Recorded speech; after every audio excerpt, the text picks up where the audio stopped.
caqabad xoog leh ayay wajahayaan dadka sita baasaboorka Soomaaliga ah ee u baahan dalkugalka waddanka Kenya. boqolaal Soomaali ayaa loo diiday fiisaha Kenya labadii bilood ee u dambeysay. sida ay ku warrameen shirkadaha ka shaqeeya arrimaha socdaalka, gaar ahaan soo saarista fiisooyinka ee fadhiga ku leh Muqdisho iyo Nairobi, dadka ay u dalbeen fiisaha Kenya ee sitay baasaboorka Soomaaliga ah ayaa intooda badan waxaa la siiyey diidmo. arrintan waxay ku soo aadaysaa iyadoo ay dhowaan labada dal ee Soomaaliya iyo Kenya ku heshiiyeen in la fududeeyo socdaalka xilli Kenya loo fasaxay suuqii jaadka ee Soomaaliya oo ay ka xirtay dowladdii madaxweyne Farmaajo. marar badan Kenya waxaa lagu eedeeyey in mar walba oo ay Soomaaliya heshiiyaan in balan burintu xaggeeda ka timaado.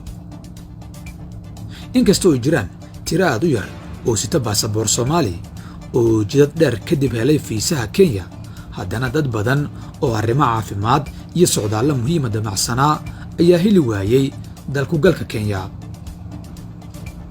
dadka Soomaalida ah ee ku safra baasaboorada kale lama diidanaa. micnuhu waa in culeyskani uu gaar u yahay dadka baasaboor Soomaaliga ku safraa. dowladda Kenya weli kama hadlin sababta culeyska loo saaray in baasaboorka Soomaaliga lagu bixiyo dalkugalkeeda. ma jiro go'aan diidma ah oo ka soo baxay Kenya oo arrintan gaar u ah, laakiin shacabka sita baasaboorka Soomaaliga ah iyo shirkadaha fududeeya duulimaadkaba waxay sheegeen in la saaray culeys aan horey loo arag. waxaa jira dad qaatay go'aan ah inay dhulka maraan oo ay xuduudda ka gudbaan inta marka hore diyaarad ku tagaan Dhobley, ayuu yidhi mid ka mid ah madaxda shirkadaha soo saara fiisooyinka oo fadhigiisu yahay magaalada Muqdisho. dhowr arrimood ayaa dadka qaarkii culeyskani ku sababeynayaan.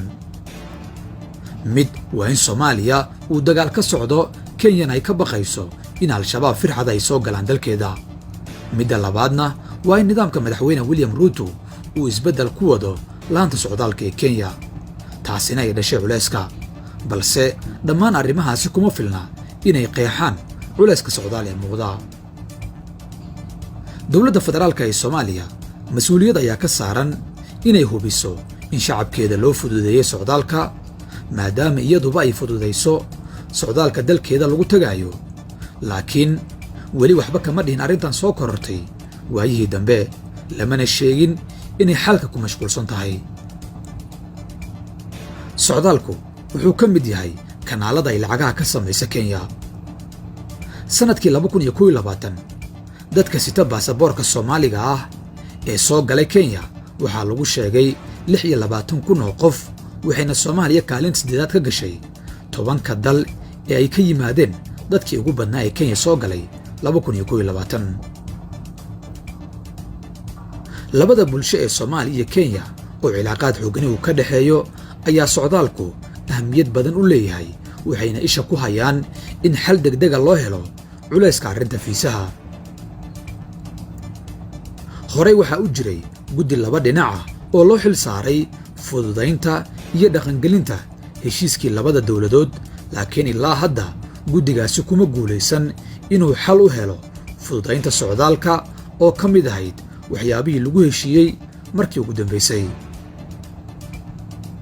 maxay kula taadiga?